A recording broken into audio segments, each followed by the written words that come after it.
We're at Tower Hill Station, which is absolutely packed with tourists. They're all here to see the Tower of London. But there are much older things in the vicinity. Here we have the Roman Emperor, and behind him, the Roman Wall. The city's been engirdled by a wall for much of its history. It started with the Romans 2,000 years ago and was later built up in medieval times. We're going to follow that wall today and find the ancient gateways that pass through the masonry.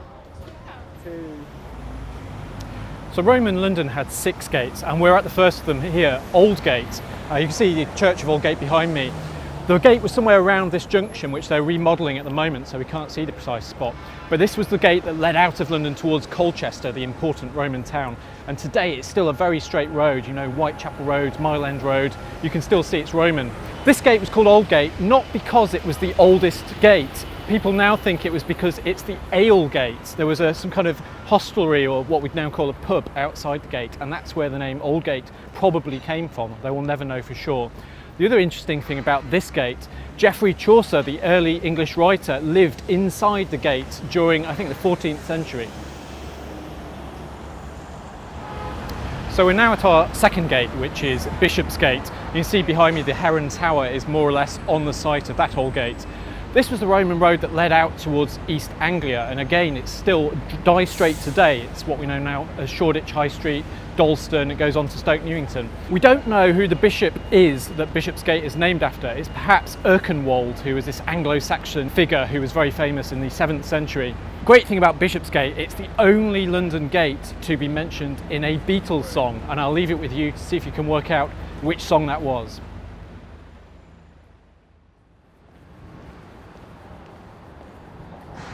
We're now standing at Moorgate. Now this was not one of the proper gates of the city in Roman times. This was very much a back door to the city, or a postern to use the technical term. It was only built up as a major gateway in the medieval times. It led out into marshland called Moorfields, and those marshy lands were caused by the wall itself. Moorgate connects with London Wall, which we see down here. London Wall, of course, named after the ancient Roman wall. And today again it's becoming something of a wall. These modern buildings, London Wall Place, that are springing up as we speak, are giving the road a very characteristic enclosed feel to them. So once again we see London Wall re-rising.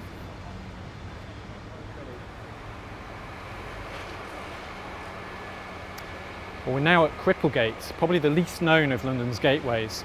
Cripplegate also has this very evocative name. You think of cripples, people begging for money.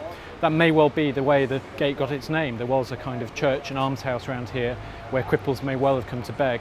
But it may also be from the Anglo-Saxon word cruple, which means a kind of subterranean vault or passageway that might have been in the area. Historians are divided. Like all the other gates, there's no remains here today. There is this nice plaque though, which you'll find similar versions at most of the gates, and it tells you how to walk the Roman wall. And I invite you to come along anytime you like and walk this route. It's very clearly labelled on these maps, and get your own feel for the size and scope of the Roman city.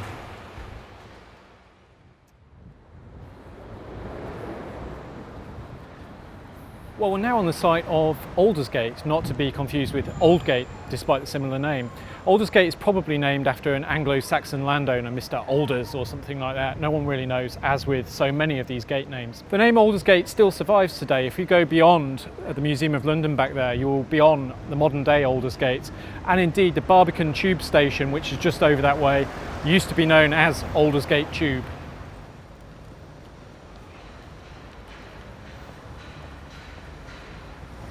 Well, welcome to Newgate, and despite its name, it's just as old as all the other gates dating back to Roman times. Now, Newgate is quite a famous Roman gate, probably because of the jail which grew up here in the Middle Ages.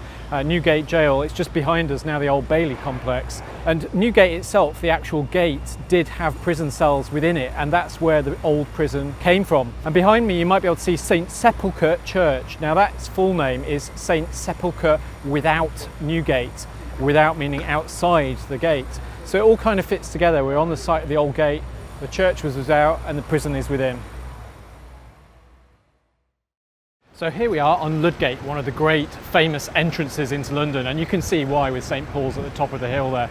There are many explanations for where this name comes from. It may have been named after King Lud, an ancient king of London who may or may not have existed, or Lud may have been a corruption of Ludgate, referring to the fact that the River Fleet is just down at the foot of the hill there. may have flooded the area from time to time. Again, nobody really knows where the name comes from, but it's still a marvellous spot to finish our tour of the gates.